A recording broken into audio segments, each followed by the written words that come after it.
Buongiorno e benvenuti. Io sono Pier Antonio Polloni e sono psicologo e psicoterapeuta corporeo. Questa è Psicologia Pratica, una rubrica che riflette sul proprio benessere personale e la realtà quotidiana. L'argomento di oggi è i 4 elementi per raggiungere il successo personale. Sigla!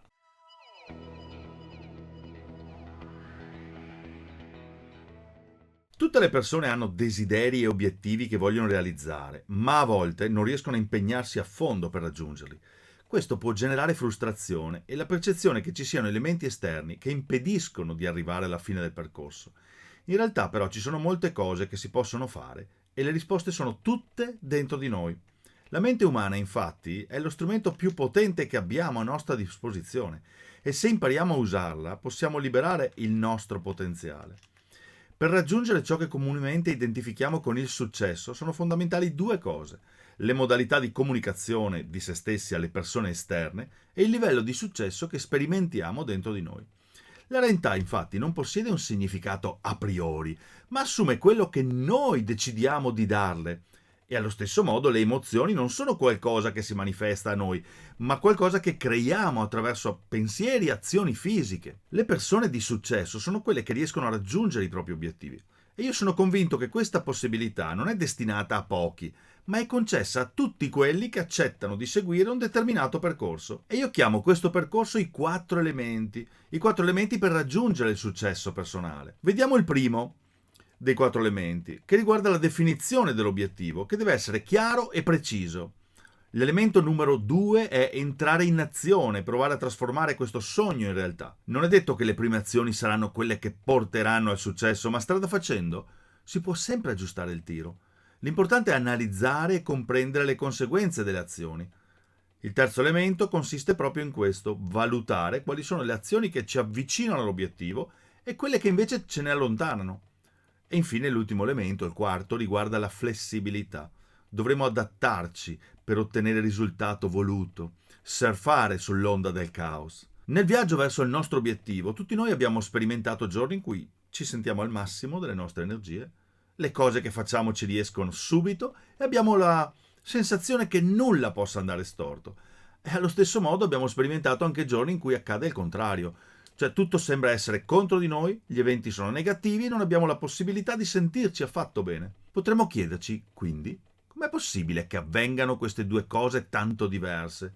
E la risposta va cercata dentro di noi, perché è tutto controllato dalla mente ed è la nostra mente che crea la realtà che ci circonda. Per capire come indirizzare la nostra mente, dobbiamo partire dal modo in cui si creano gli stati interiori. Immaginiamo una situazione in cui siamo a casa ad aspettare una persona a cui vogliamo bene, che avrebbe dovuto già essere lì e invece è in ritardo.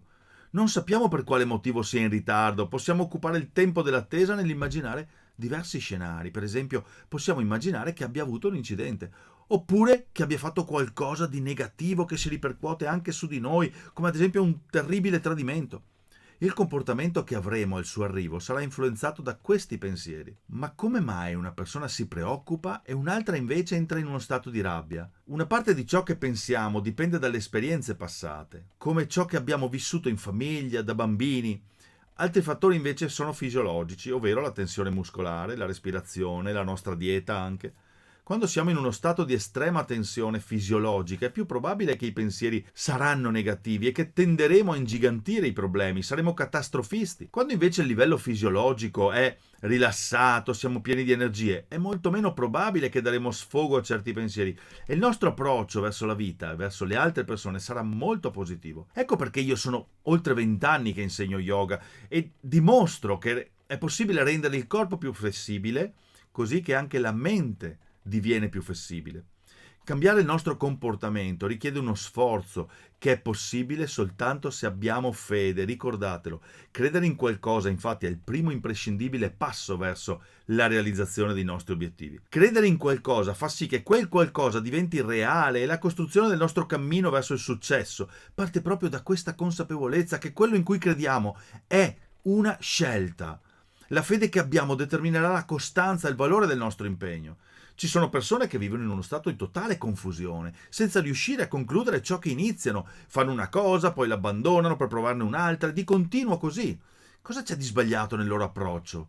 Probabilmente l'unico loro errore è che non si sono mai concentrate su qualcosa che vogliono davvero, qualcosa che sia davvero rilevante per loro. Successo e felicità a lungo termine sono obiettivi che possiamo raggiungere tutti se li lavoriamo su di noi, su noi stessi, ma soprattutto se prima abbiamo riflettuto su di essi e abbiamo creato una strategia per raggiungerli. Bene, per oggi è tutto, noi ci vediamo al prossimo appuntamento e se volete commentare o farmi delle domande scrivetelo qui sotto. Ciao!